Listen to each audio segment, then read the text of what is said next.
বউ মানে বোমা। বিবাহ, বি শব্দের অর্থ হচ্ছে বিশেষভাবে, আর বাহ শব্দের অর্থ হচ্ছে ভার বহন করা। তার মানে বিবাহ শব্দের অর্থ হচ্ছে বিশেষভাবে ভার বহন করা। এ ভার শরীরের ভার নয়, এ ভার সংসারের ভার, এ ভার ধর্মের ভার। আজ থেকে সে তোমার সহধর্মিনী। সহধর্মিনী কাহাকে বলে? যে স্ত্রী তার স্বামীকে ধর্মের পথে নিয়ে আসে সে হয় সহধর্মিনী। সহধর্মী তোমার ক্ষেত্রে যে স্বামী তার স্ত্রীকে ধর্মের পথে নিয়ে যাবে সে হবে সহধর্মিনী।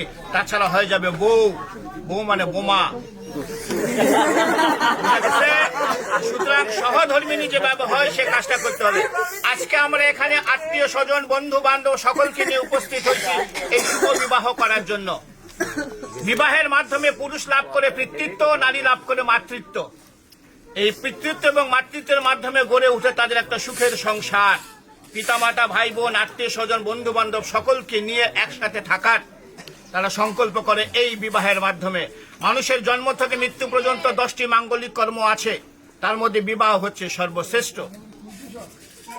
এই বিবাহ এখন সবসময় যারা বিবাহ করছেন তারা জানে স্ত্রী সবসময় স্বামীর বাম দিকে থাকবে। এখনো কিন্তু বাম দিকে যায় নাই, আছে কোন দিকে? ডান দিকে। তুমি পারতিপক্ষে চেষ্টা করবা সবসময় একে বাম দিকে রাখার, চলাফেরা করার জন্য। এটা ব্রাহ্মণ হিসাবে আমার উপদেশ। কেন? বাম দিকে রাখলে আমার মতন একজন ব্রাহ্মণ দেখলে মনে করবে এটা তোমার স্ত্রী। ডান দিকে রাখলে আমি ভাবি বোন, অন্য কিছু মনে করতে পারি। যেখানে সম্ভব সেখানে এই কাজটা করতে হবে, সম্ভব যেখানে নয় সেখানে করার দরকার নাই। তাহলে ঘটনা হলে এ তোমাকে বাম দিকে যাবে, কিন্তু শাস্ত্রের বিধান অনুসারে 7টি শর্ত আছে, যাকে বলা হচ্ছে সপ্তপদীর 7টা শর্ত। সহজ কথায় সপ্তবচন। তো এই ধর্ম, এই শাস্ত্রের কথা জানে না। আমি এর পক্ষ হয়ে আমি এই কথাগুলো এতগুলো লোকের সামনে তোমাকে বলবো। তুমি রাজি থাকলে হ্যাঁ বলবা। হ্যাঁ অবশ্যই বলতে হবে, বিয়ে করতে চলে আসছি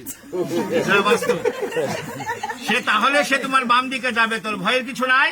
তোমারও 5টা শর্ত আছে, তখন তোমার 5টা শর্ত এ যদি মেনে নেয় তখন তুমি একে বাম দিকে নিবে, তাছাড়া নেওয়ার দরকার নাই। এখানে প্রশ্ন আসতে পারে যে এর 7টা ওর 5টা কেন? প্রশ্ন আসতে পারে। নারী হচ্ছে শক্তি। একটা পুরুষের জীবনে নারী হচ্ছে শক্তি।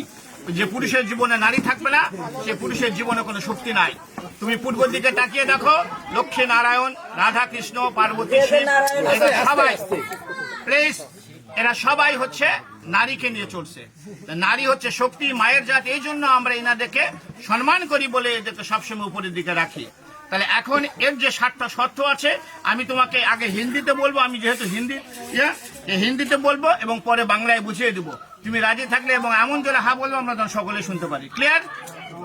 বলছে প্রথমে, হে পতি বা হে স্বামী, তীর্থ যাত্রা, व्रत उद्यापन, यज्ञ दान, पूजा पार्वन, उपवास इत्यादि शुभ कर्मों मेरे साथ लेकर करोगे तो मैं आपके बाम भाग में जाऊं। বলছে হে পত্নী বা হে স্বামী, আজ থেকে যদি কোনো তীর্থযাত্রা, ব্রত উদযাপন, যজ্ঞ দান, পূজা পার্বণ, উপবাস ইত্যাদি শুভ কর্ম একে সঙ্গে নিয়ে করো, তাহলে সে তোমার বাম দিকে যাবে, তাছাড়া নয়। কারণ সে গোত্রান্তর হয়ে তোমার গোত্রে চলে গেছে। রাজি কি রাজি নয়? राजी।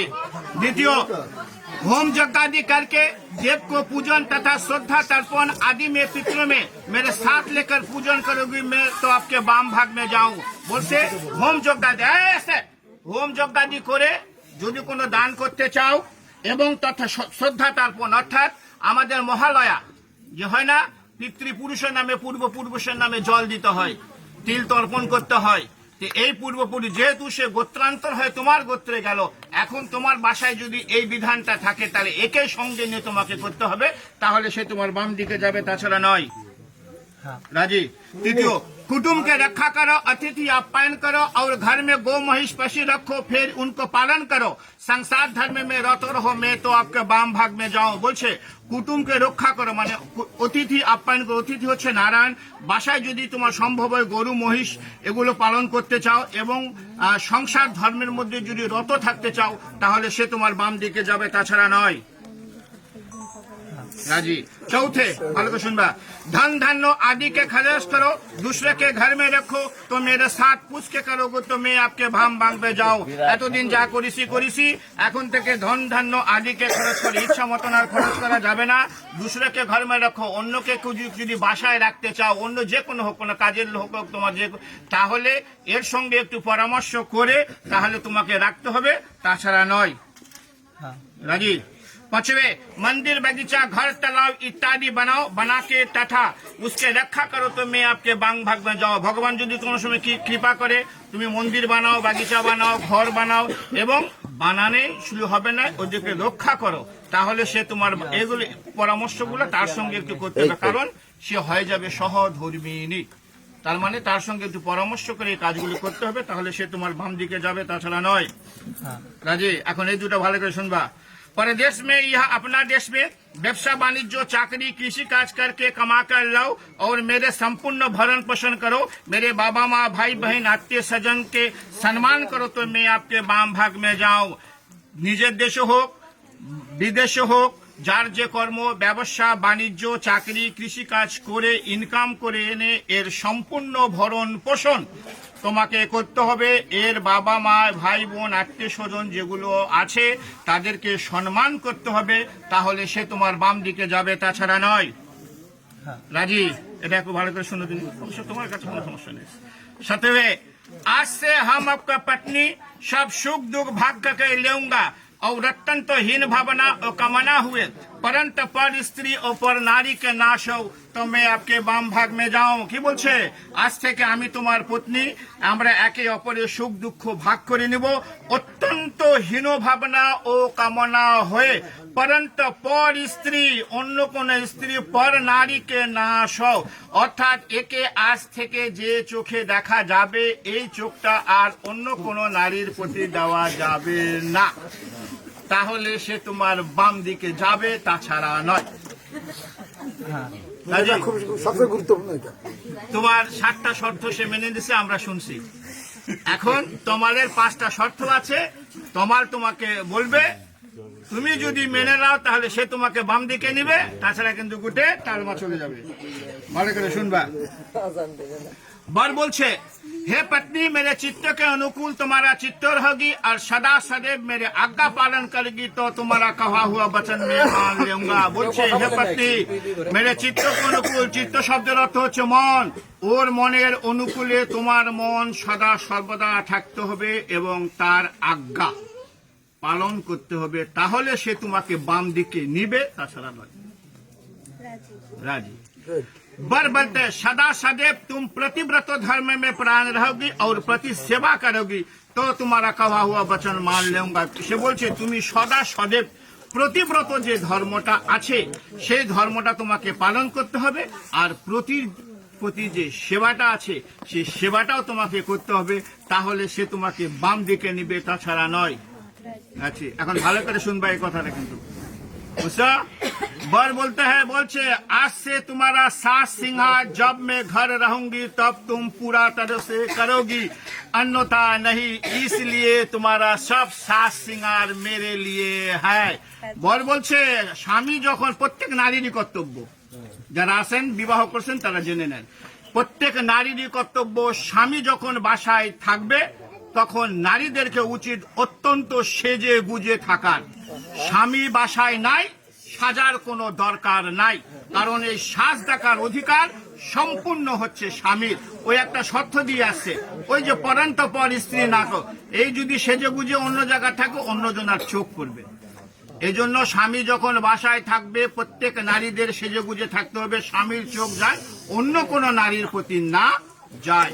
স্বামী যদি বাসায় থাকে সাজবে, স্বামী বাসায় না সাজা দরকার নাই। স্বামী যদি তোমাকে সঙ্গে করে কোথাও নিয়ে যায়, তুমি যত পরিমাণ সেজে গুজে যাবা তাহলে সে তোমাকে বাম দিকে নিবে, তাছাড়া নয়। রাজি। আজকালকার যুগে স্বামী যখন বাসায় থাকে মেয়েরা কি করে?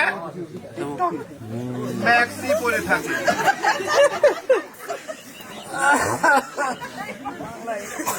4 नंबर और बोलছে, मेरे घर में मेरे बाबा माँ, सुनते को सुनबा, मेरे घर में मेरे बाबा माँ भाई बहन भाभी जी है, उसके सच आज्ञा पालन में तत्परान रहोगी और मेरा बाबा माँ के सेवा करेगी तो तुम्हारा कहा हुआ वचन मान लूंगा। বলিছে তুমি এই পরিবারে 20 বছর 22 বছর 24 বছরের পিতামাতা ইনারা, আমি ইনাদেরকে ভুলতে বলিনি। এই পিতামাতাকে যেভাবে ভালোবাসছো এর চেয়ে দ্বিগুণ ভালোবাসা দিয়ে ওর যে পিতা মাতা ভাই বোন ভাবি আছে ওদেরকে ভালোবাসতে হবে, ওদের সচাজ্ঞা অর্থাৎ সত্য উপদেশ পালন করতে হবে এবং মেরা বাবা মা ওর যে বাবা মা আছে তাদেরকে সেবা করতে হবে, তাহলে সে তোমাকে বাম দিকে নিবে, তাছাড়া নয়। রাজি। সর্বশেষ बोलते मेरे घर में जो देवता पितर है उसके सवेरे नहाकर पूजन मार्जन तुमको करना पड़ेगी और मेरे संसार रखा करोगी, मान सम्मान देकर रहोगी तो तुम्हारा कहा हुआ वचन मान लूंगा। বলছে আমার বাসায় যে মন্দির আছে, প্রত্যেকটা সনাতন ধর্মের বাসায় একটা ছোট্ট গৃহ মন্দির আছে, এই মন্দিরে সকালে উঠে স্নান করে পূজন মাজন অর্থাৎ পূজা পার্বণ তোমাকে করতে হবে, ওর সংসার রক্ষা করতে হবে। তুমি শর্ত দিয়ে আসছো ধন ধান্য আদিকে খরচ করো, ওই খরচ করবে না, এখন তোমাকে টাকা এনে দিবে, তুমি ইচ্ছা মতন খরচ করবা, তা কিন্তু কার হবে না। ওর সংসার রক্ষা করতে হবে, ওর মান সম্মান দিয়ে রক্ষা করতে, ওই যে শর্ত আগে দিয়ে আসছে মান সম্মান দিয়ে থাকতে হবে। তুমি সেজে গুজে আসো, আমি যাই বললাম তো তোমার বউকে তোমার দেখলাম খুব সাজে গুজে আসে, মান সম্মানের একটা হানি হবে। অর্থাৎ মান সম্মান রেখে রहोगी तो तुम्हारा कहा हुआ वचन में मान लूंगा।